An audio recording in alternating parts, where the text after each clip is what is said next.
really excited about the start of our spring football practice. We've, I think, have gotten an awful lot done here in the winter conditioning phase of our program.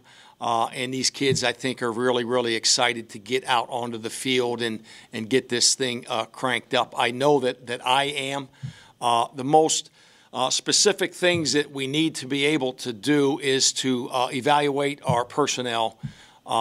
Being new here into the program, I have had an opportunity to watch all the film from last year in all three phases.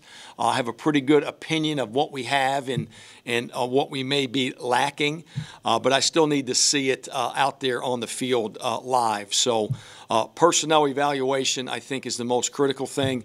The second would just be our systems installation. We got to be able to get our offense, our defense, our kicking game installed.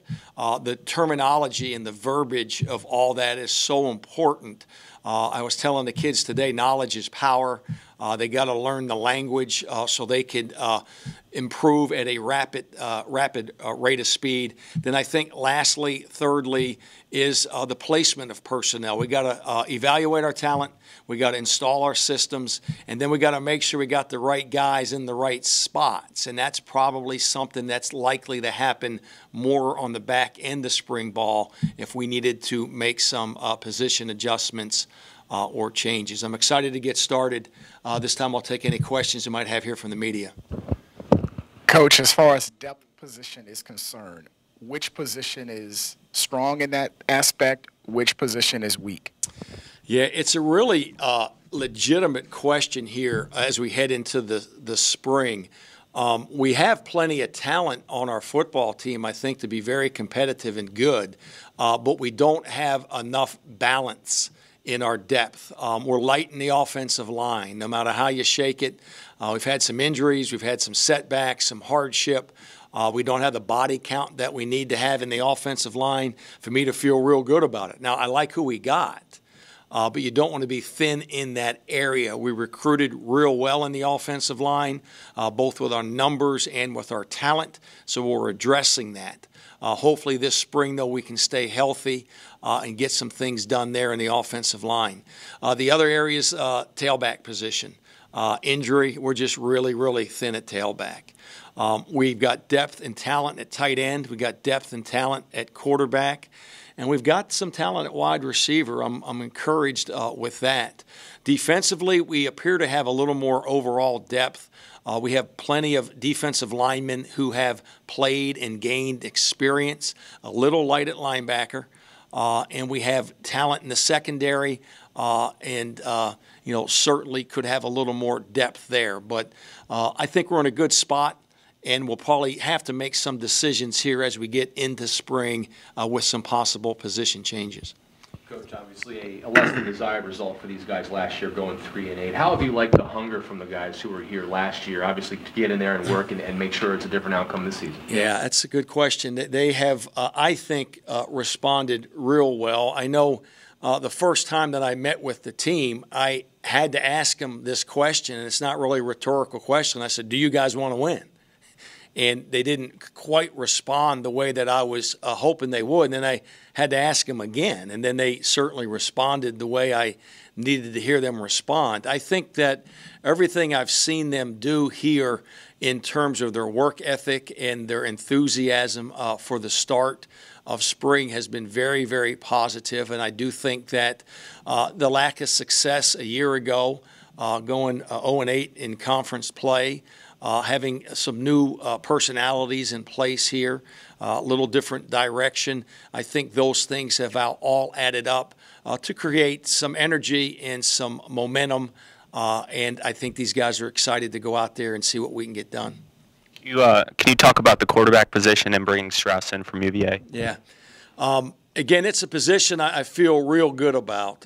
We're going to start out there with John Lobb as our starting quarterback, and he certainly merits that opportunity. I've really liked everything I've seen him do to this point. Now, I haven't seen him throw a football, but he works hard in the weight room, and he's a good leader, and he's a competitive kid, and watched the film on him from a year ago, and he's showing leadership. So I feel good about that. We had a decent amount of film on Strauss. Mike's I think he's off to a good start, really well accepted here, doing well. Craigie and White, I think, are both legitimate candidates. I think we've got 4 good options there. Now, obviously you need to have a great option. We need someone to take control of that position. It's not, though, the most significant aspect of our spring. I am not feeling that practice 15, I need to have a definitive response to who our quarterback is. I am not moving in that direction. We got 4 guys that need work, and in order to give 4 guys work, you're going to have to split it up a little bit, and I just don't know if 15 days would really be enough. I'd love to see a guy go out there, though, and just absolutely positively tear it up and make it a no-brainer. I think we're going to have competition well into the summer. Coach, you mentioned that position is not a significant aspect for the spring. If that's not the case, then what is going to be that significant thing that you will be looking for this spring? Well, and again, what I probably should have said, solving it or naming a starter, I don't think is the critical aspect. Obviously, developing the position is critical, but naming a starter is not.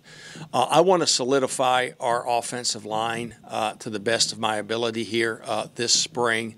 That's a unit that a year ago was kind of piecemealed from week to week. The rotations were not very consistent. Guys were forced into action as true freshmen.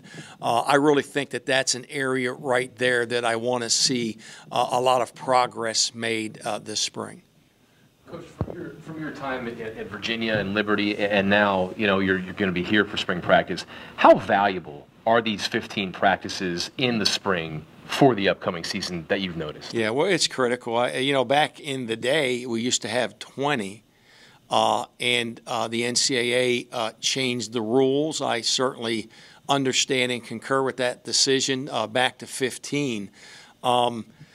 It's essential. The thing about football that's different than a lot of other sports is there are so many different phases and aspects of the game that the only way you can really get better at it is playing it live, and you can't do that in a pickup fashion. You have to have the implementation, the segmentation. You got to work things from small to larger, individual to group to team, and then to live. You have to have that background if you're going to consider yourself prepared. It's one of those things, and it's not uncommon in FCS football. Last year, I opened with North Carolina State. Liberty did. The 2 years prior, we opened with West Virginia. Obviously, here this year, we open with the University of Virginia. Well, we better get something done. You know what I mean? We got to get something done this spring. We can't come out of spring ball with feeling like, oh, we'll take care of it in the summer. We got some things we got to get answered and addressed. So to that extent, spring is critical, especially when you come out of the chutes the way we will this year. Coach, is it fair to say that you've been pleased, with how the offense has, grasped your offensive terminology? Has it been a difficult adjustment with these guys to kind of adjust to what they had last year to what they will have this year? The interesting thing is when you watch the videotape, there's a lot more similarity than difference in the styles of offenses that were run at Richmond when Wayne was here and was at Liberty when Streeter was running that offense there. The terminology is different. So it's like anything else. It's no different than if you're taking a chemistry class. If you don't understand the terminology, the communication, you've got no chance. We've been able to offer opportunities for our kids to come in and watch film on their own, and every single element of film is cut up with the verbiage attached. They could look at a formation all the formations grouped by personnel grouping, all the plays grouped by play call or pass concept. So, you know, these kids are pretty good. It's still that PlayStation era with these guys. You know, they go in there and they can get on that computer, they can sort the film, and they can study it however they want to study it. But there's no doubt that the language and the communication is critical. I sense an eagerness right now from these kids to learn it and make it their own. The sooner they do, the better. I said it earlier, knowledge is power, and information certainly offers knowledge. As a football coach, I imagine getting on the field is, you've been waiting for this day for however long. That weight room and film can only accomplish so much. Just how excited are you to get out on the field? Well, I'm excited. You know, this is kind of what we do, you know, as coaches. It's odd sometimes that, you know, as a coach, how much time you spend doing other things, you know, especially as a head coach. This is my 7th season as a head coach, and you know, you find yourself dealing with more and more things that aren't football related. And, you know, that's part of the job. That's real. I understand that. That's my responsibility. But what I really like is being around the kids and coaching football. So that is where my enthusiasm lies, in knowing that, you know, for the next 5 weeks, you know, we'll have an opportunity to get out there and do that which we really have a passion for doing.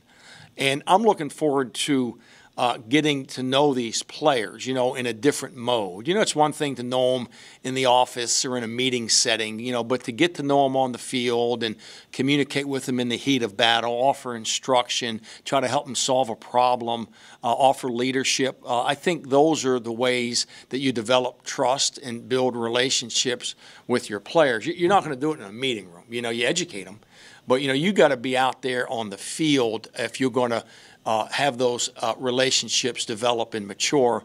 And again, that's a big thing and a big part of what we're trying to get done out here in the spring.